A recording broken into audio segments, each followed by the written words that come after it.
Jour 1. Rendre grâce à Dieu. Shalom bien-aimés dans le Seigneur, que la paix de notre Seigneur Jésus-Christ soit avec vous. Et nous remercions le Seigneur pour sa bonté, sa fidélité à notre égard et surtout à vos égards également.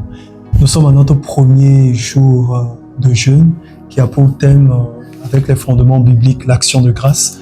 Et nous allons prendre un petit temps d'exhortation sur la question de l'action de grâce. Ensuite, nous aurons un temps de prière collective avec les pasteurs qui m'accompagnent, les pasteurs associés qui sont avec moi.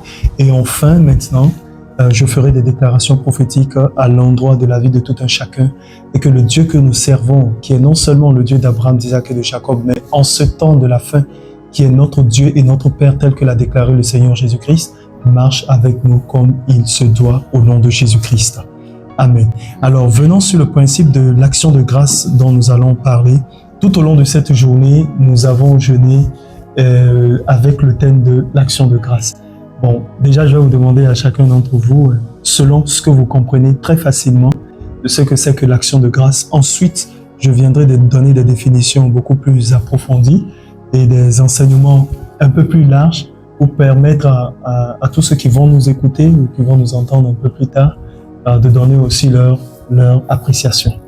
D'accord, donc Pasteur Jérôme, Pasteur associé Jérôme. Alors, selon toi, puisque le thème de notre jeûne, c'est l'action de grâce, comment est-ce que toi, tu définis et tu comprends l'action de grâce? Je vous remercie, Père, prophète. La question que vous m'avez posée concernant l'action de grâce, dans la Bible, dans 1 Thessaloniciens, chapitre 5, verset 18, a dit « Rendez grâce à toutes choses ». Donc la grâce, selon moi, c'est une reconnaissance de tout ce que Dieu fait et tout ce que Dieu fera. Donc même si nous voyons l'exemple de Jésus, devant la situation de Lazare, Dieu a rendu grâce, le Père d'abord. Donc quel que soit le mal, bien le bien, et tout ce que nous traversons, nous devons avoir de rendre grâce à Seigneur Jésus, rendre grâce à Dieu de toutes choses que nous faisons. C'est ça qui fait que Dieu même, si nous rendons grâce à lui, lui-même, il est fidèle et il va nous répondre toujours. Donc la grâce, rendre grâce, c'est la reconnaissance et envers Dieu de tout ce que Dieu fait et tout ce que Dieu fera aussi pour nous. Amen. Pasteur Jérôme, je te remercie pour ta réponse et ton intervention. Je pense que selon ta compréhension des Écritures, nous avons capté ta pensée, ta pensée ecclésiastique. Et je vais donc demander au pasteur Alban, qui est là aussi, il va nous dire ce qu'il pense de la définition de l'action de grâce selon son expérience ou selon encore sa compréhension des Saintes Écritures. Donc, pasteur Alban, est-ce que tu veux bien nous dire ce que c'est pour toi l'action de grâce? Merci. Bonjour peuple de Dieu, bonjour prophète. Merci pour la question et merci pour l'invitation aussi. Que la paix de Dieu et la grâce soient sur vous. Alors moi, ce que je peux définir par le mot action de grâce, selon moi, l'action de grâce, c'est comme un acte de reconnaissance envers Dieu, de louange, de prière envers Dieu. C'est un comportement en fait, c'est une attitude, l'action de grâce. Nous allons remarquer même que le Seigneur Jésus, au moment où il voudrait donner la Sainte Seine à ses disciples aussi, la Bible a déclaré qu'il a pris le pain et il a rompu, il a rendu grâce et il a donné ça à ses disciples. Et même dans la multiplication aussi des pains et de la nourriture aussi, à plus de 5000 hommes et autres, il a soulevé et il a rendu grâce. Ce que moi je veux dire simplement par l'action de grâce, c'est que rendre grâce à Dieu, c'est un acte d'appeler Dieu dans tout ce que tu fais.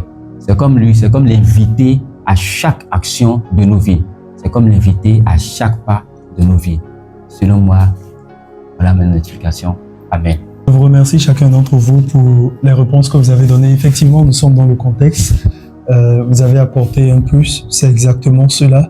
Je vais simplement compléter avec une autre définition qu'on peut avoir de façon générale, mais ce que je vais faire, en ma qualité d'apôtre et de prophète, je finirai par définir également l'action de grâce de façon prophétique. En fait, il faut comprendre que lorsque nous servons le Seigneur, selon le mandat qu'il nous a, les différentes dispensations de ministère, je veux dire apôtre, prophète, pasteur, évangéliste, docteur, et prophète, tout ce qu'il y a autour, il y a les définitions ou les actions que nous posons sur la base des Saintes Écritures ne sont pas identiques, elles ne sont pas pareilles. Je veux dire quoi? Un pasteur peut définir l'action de grâce sur un plan pastoral, théologique, ecclésiastique. La manière dont cela sera défini apostoliquement ou prophétiquement est beaucoup plus différent.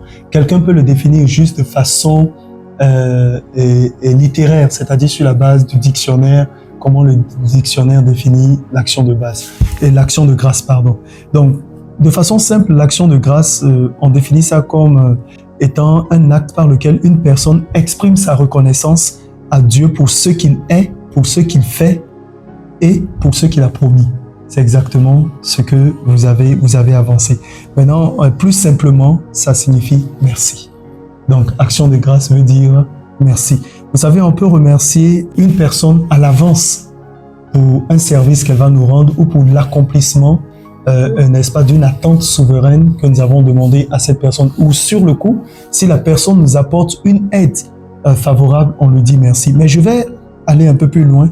Comme le pasteur Jérôme l'a dit, effectivement, dans 1 Thessaloniciens 5, 18, il est dit « Rendez grâce en toutes choses, car c'est à votre égard la volonté de Dieu en Jésus-Christ. » Ça veut dire que ce soit bon, que ce soit mauvais.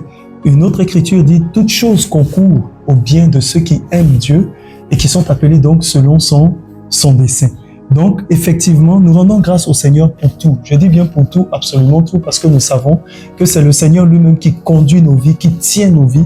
Et la Bible va plus loin en disant que maintenant nos vies sont cachées en Jésus-Christ. Mais je vais encore aller plus loin pour ceux qui aiment la théologie et les définitions relatives au grec et à l'hébreu. Dans l'hébreu, au niveau du grec, dans le Nouveau Testament, l'action de grâce signifie eucharistia, qui signifie gratitude, reconnaissance ou encore remerciement. Bref, vous l'avez compris, on tourne toujours autour du merci. Maintenant, je vais juste toucher certains petits points. L'action de grâce consiste donc à reconnaître premièrement la souveraineté de Dieu, deuxièmement à honorer sa fidélité, parce que quand tu reconnais sa souveraineté, ça veut dire que Dieu, il peut faire ou il peut ne pas faire quelque chose qu'il a décidé. Ça veut dire qu'il est libre de son action. Maintenant, reconnaître sa souveraineté, sa fidélité, justement, c'est de savoir que, quel que soit le temps que cela prend, Dieu répond toujours favorablement à notre égard. Même si la réponse est non, tu vas vérifier plus tard qu'en fait, c'est pour ton bien qu'il a dit non. Ensuite, maintenant, l'action de grâce est également, elle consiste à témoigner la bonté, n'est-ce pas, la bonté de Dieu. Mais il y a une chose, ce que l'action de grâce n'est pas. L'action de grâce, ce n'est pas nier les difficultés. Ça veut dire que je peux rendre grâce à Dieu, mais je ne nie pas, je ne refuse pas la situation qui se présente. La situation est difficile, mais connaissant la capacité, la puissance de Dieu d'intervenir par le moyen de la foi, je dis merci à Dieu à l'avance. C'est l'exemple que tu as donné par rapport à Lazare. Jésus n'a pas nié le fait que Lazare ne soit plus de ce monde. Il allait plus loin même en disant que Lazare dormait.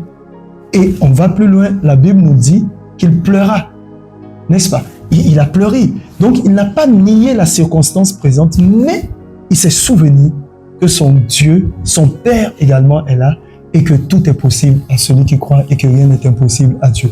Donc l'action de grâce, ce n'est pas de nier la difficulté, non. La difficulté est certes là, mais nous avons plus confiance en quelque chose qui est plus forte que la difficulté que nous traversons. Autre chose, l'action de grâce n'est pas faire semblant que tout va bien. Non, non. Il y a des gens qui font semblant que tout va bien, ils disent merci, non. L'action de grâce, c'est savoir effectivement que ça ne va pas, mais avoir cette confiance intérieure ou extérieure que quelle que soit la situation, elle changera absolument. Avec une foi ferme, je peux compléter là-dessus. Et l'action de grâce aussi, il faut éviter de croire que ce n'est pas flatter Dieu en fait. Il y a des gens qui pensent qu'en flattant Dieu, voilà, ils sont en train de rendre grâce. Non, non, ce n'est pas ça. Alors, dans un plan, sur un point à caractère prophétique, ce que je voulais justement, ce sur le point je voulais attirer votre attention, l'action de grâce proclame la fin dès le commencement. Ça veut dire quoi? Nous croyons, c'est pourquoi nous parlons. Une personne qui n'a pas encore vu la fin d'une chose, quand elle rend grâce à Dieu, elle proclame déjà que la situation est terminée et sous contrôle. C'est ce que le Christ a fait avec les 5 pains et les 2 poissons. La Bible déclare qu'il a levé vers le ciel et puis il a rendu grâce à Dieu. En fait, il avait 5000 personnes à nourrir. Il ne s'est pas concentré sur les 5000 personnes. Il s'est concentré sur le peu qu'il y avait en disant merci à Dieu. Et il a considéré qu'à la fin de l'histoire, tout le monde sera rassasié. Et effectivement, c'est ce qui s'est produit. Nous avons vu qu'ils sont partis avec des paniers, n'est-ce pas, remplis. Donc, il faut noter que dans une dimension prophétique, l'action de grâce proclame la fin dès le commencement. Ensuite, elle active l'atmosphère spirituelle. Ça revient encore à ce que tu as dit dans Jean chapitre 11 avec le cas de Lazare. Jésus a rendu grâce, donc il a favorisé l'atmosphère spirituelle pour l'intervention de Dieu. Je suis en train de dire autrement qu'il faut que tu apprennes à dire merci à Dieu à l'avance au lieu de te plaindre. Parce que beaucoup se plaignent. Et tu sais, tu finis de faire un temps de jeûne, un temps de prière intense, et après tu te lèves, tu te poses la question de savoir est-ce que véritablement ça va marcher. Il est vrai que le problème t'attend, mais physiquement il est là, mais spirituellement, le problème a déjà changé de dimension parce que le problème a laissé place à la solution. Vous voyez? Et autre chose aussi sur le plan prophétique, c'est l'action de grâce désarme l'esprit de doute et scelle une promesse. Quelqu'un qui rend grâce avant d'avoir vu a activé justement la puissance de la foi. Ça veut dire que cette personne a cru en Dieu avant même de voir le changement de sa situation qu'elle est en train de vivre. D'où quand il y a action de grâce, il n'y a plus de doute et la foi s'installe automatiquement. Nous sommes ensemble. Donc, je voudrais simplement dire en résumé que l'action de grâce, c'est une déclaration qu'on anticipe. C'est une preuve de foi en termes de maturité. L'action de grâce active le volet spirituel, c'est-à-dire l'intervention de Dieu en notre faveur à travers les anges ou à travers l'action du Saint-Esprit qui donnera une directive. Elle est aussi une confirmation d'alliance et une clé d'accélération. Sur le fait de la clé d'accélération, je vais vous dire quelque chose. Une personne qui prend l'habitude de rendre grâce à Dieu provoque le principe de l'accélération dans sa vie. Vous allez voir que l'action de grâce, ça fera l'objet d'un autre enseignement. L'action de grâce a une capacité de multiplication. Dans les différents signes mathématiques que nous avons, l'addition, la soustraction, la multiplication et la division, l'action de grâce a une capacité de multiplication. Regardez, lorsque Jésus parle aux morts, à Lazare qui était mort, la Bible dit que Lazare sentait déjà mauvais. Ça veut dire que ses organes étaient en décomposition, tout était pourri parce que ça faisait déjà 4 jours. Mais quand Jésus rend grâce, l'un des miracles qu'on ne voit pas, c'est que le cœur qui était déjà pourri est devenu nouveau. Les poumons sont devenus nouveaux, les reins sont devenus, les intestins sont... En fait, toutes les cellules ont repris vie. Ça veut dire tout simplement que le cadavre de Lazare n'était plus un cadavre, c'est devenu un homme vivant en ce sens que spirituellement, tout a changé. La pourriture est devenue quelque chose qui a repris vie. En d'autres termes, j'ai envie de dire, ou je suis tenté de dire qu'on lui a donné un nouveau cœur, de nouveaux poumons, de nouveaux organes et tout. Médicalement parlant, c'est quasiment impossible d'expliquer cela. Il y a eu donc une multiplication de cellules en termes de vie qui a produit le miracle. Quand vous regardez les 5 pains et les 2 poissons, ils ont été multipliés et ont nourri plus de 5000 personnes et on a apporté 12 paniers encore remplis.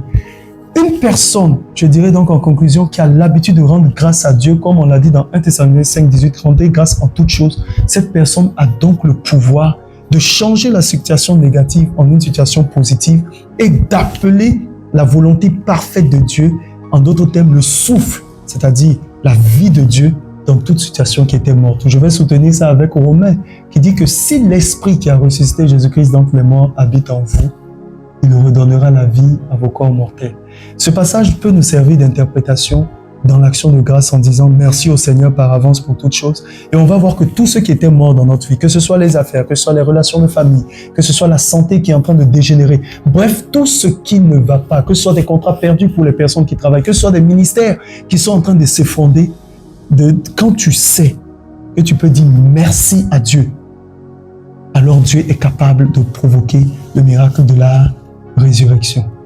Une dernière phrase, vous savez, Jésus a dit que si vous êtes fidèle dans peu, on vous confiera, n'est-ce pas, de plus grand. Donc, quelqu'un qui est capable de dire merci pour le peu, Dieu sera capable de faire pour cette personne de grandes choses. Amen. Amen. Donc, pour toi qui m'écoutes, ce sera la petite exhortation que j'ai voulu t'apporter concernant l'action de grâce. Retiens simplement que cela signifie merci avant, merci pendant et merci après. Que Dieu te bénisse abondamment. Nous allons donc remercier le Seigneur ensemble. avec tous les internautes, toutes ces personnes qui nous suivent, et toi, là où tu te trouves, que ce soit à la maison, au bureau, dans ta voiture, dans ta salle de sport ou dans ton lieu de travail au niveau de tes entreprises. Je ne sais pas ce que Dieu fera pour toi, mais nous oublions souvent ce que Dieu est en train de faire. On se souvient de ce qu'il avait fait. On sait ce qu'il fera par le biais de la prophétie ou de la révélation, mais on oublie souvent ce qu'il est en train de faire actuellement. Donc ensemble, chers pasteurs, nous allons élever la voix et dire merci à Dieu pour tout, selon 1 Thessaloniciens 5, 18.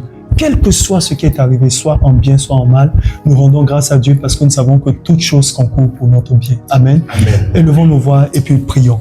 Père, au nom de Jésus-Christ de Nazareth, le Fils de Dieu, nous voulons te rendre grâce. Nous joignons nos voix à celles de nos frères, à ceux-là qui sont autour, de près ou de loin, et nous prions et déclarons au nom de Jésus-Christ. Nous voulons te dire merci pour la vie. Merci pour la santé. Merci pour le miracle présent. Merci pour les miracles à venir. Merci au nom de Jésus-Christ de Nazareth pour les familles. Merci pour tous ceux qui n'avaient pas marché. Merci pour ceux qui vont marcher. Merci pour tous ceux qui étaient morts et qui maintenant reprennent vie. Au nom de Jésus-Christ de Nazareth, aujourd'hui, nous voulons simplement te dire merci pour le passé, merci actuellement dans le présent, merci également pour les choses à venir, merci pour toutes choses au nom de Jésus. Oui, nous savons que tu fais tout. Et tu es capable de faire tout. L'action de grâce, nous parlons d'une action, quelque chose que nous avons posé, et la grâce, quelque chose que nous avons dit et vers laquelle nous nous sommes orientés. Nous voulons te bénir au nom puissant de Jésus-Christ de Nazareth, parce que tu nous permets, ô Dieu Tout-Puissant, de vivre certains événements qui ont l'apparence d'événements assez compliqués, qui ont l'apparence d'événements assez drastiques, ô Dieu, qui ont l'apparence d'événements assez irrésolus. Mais en te disant merci, nous savons que le miracle de la multiplication, le miracle de l'accélération prend place dans la vie de chacun au nom de Jésus. Que ton nom soit béni, que ton nom soit sanctifié, que ton règne vienne et que ta volonté s'établisse purement et simplement dans nos vies. Je joins ma voix à celle de mes frères pour te dire merci Seigneur pour tout ce que tu avais fait, ce que tu feras au nom de Jésus-Christ de Nazareth. Qu'il en soit ainsi. Amen et Amen. Et très bien, maintenant, vous allez m'accompagner avec des amens parce que je vais envoyer des paroles de déclaration prophétique sur la vie de toutes les personnes qui vont m'écouter, étant donné que l'autorité m'a été donnée, consignée par Jésus-Christ, non de la part d'un homme, mais de Dieu.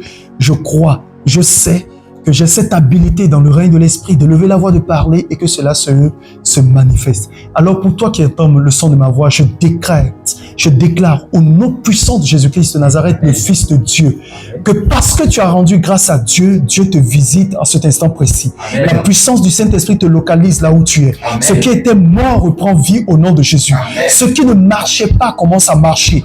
Non seulement ça marche, mais ça accélère, ça court, ça va de l'avant. Par le terme de l'action de grâce, tu poses une action comme pour dire merci à Dieu au nom de Jésus. Amen. Tu rends grâce par le biais de ta voix au nom de Jésus. Amen. Et je décrète et déclare que la maladie qui t'affligeait dans le nom de Jésus-Christ prend maintenant fin. Amen. Le problème qui était en train de t'acculer prend fin au nom puissant de Jésus. Amen. Là où tu n'avais pas de force pour pouvoir te lever et aller de l'avant, la force t'est retournée au nom de Jésus. Amen. Ce que tu avais perdu t'est restitué 7 fois selon les commandements de l'Éternel au nom de Jésus. Parce que tu rends grâce, tout se multiplie autour de toi. La faveur, le bonheur, le ministère, la vie de prière, la vie de foi, la vie de sanctification, les opportunités dans le nom de Jésus-Christ, la louange, l'adoration, la communion avec le Seigneur, toutes ces choses reprennent vie en toi au nom de Jésus. Amen. Je décrète et déclare que parce que tu rends grâce à Dieu, la faveur de l'Éternel s'ouvre vers toi maintenant. Amen. Le ciel qui était fermé est maintenant ouvert, car il est écrit pendant qu'il priait, le ciel s'ouvrit. Que le ciel s'ouvre maintenant à ton égard au nom de Jésus. Amen. Mais je vais encore plus loin. J'appelle la manifestation de ton enfantement. Le règne de Dieu dans ta vie. L'enfantement de tes projets. L'enfantement de ton ministère. L'enfantement de ton autorité. Amen. Tu avais perdu ton autorité spirituelle. Tu retrouves cette spiritualité élevée par la prière au nom de Jésus. Amen. Que les murailles spirituelles qui étaient là positionnées autour de toi s'effondrent au nom de Jésus-Christ. Parce que tu rends grâce à Dieu. Tes entreprises commencent à fonctionner. Afin que par la bénédiction de l'œuvre de tes mains promis par le Seigneur, tu puisses soutenir son œuvre et amener cela à manifestation et avancement au nom de Jésus. Amen. Je déclare que le nouveau-né ne manquera pas de nourriture. Je déclare que la femme enceinte enfantera avec paix. Que la personne qui était visitée par une quelconque forme d'attaque spirituelle, cela est terminé au nom de Jésus. Plus jamais d'insomnie, plus jamais des œuvres de la sorcellerie, plus jamais le décret et les vétos de la malédiction au nom de Jésus. Tu opères maintenant sur un ciel nouveau à travers justement la justice de la foi, la justice de la croix parce que Christ a affranchi. Dans le nom de Jésus-Christ maintenant, je décrète la paix sur toi parce que l'action de grâce que tu rends à l'Éternel en disant merci, soit par un acte précis ou soit par une parole, Dieu approuve et agrée cela. Au nom de Jésus-Christ de Nazareth, que cela soit ton partage, que cela soit ton héritage et que la main de Dieu te localise partout où tu es et que même ce que je n'ai pas cité ou que j'ai oublié de citer dans le domaine où tu espères en l'Éternel, que cela se manifeste à toi et pour toi au nom de Jésus-Christ de Nazareth. Amen et amen. Demeure béni et comblé là où tu es. Que Dieu te garde, que Dieu te protège. On se retrouve demain pour notre deuxième sujet de jeûne et notre thème d'exhortation. Et que la main de Dieu continue de t'accompagner. Au nom de Jésus-Christ de Nazareth, nous disons Amen et amen. Que Dieu vous bénisse abondamment.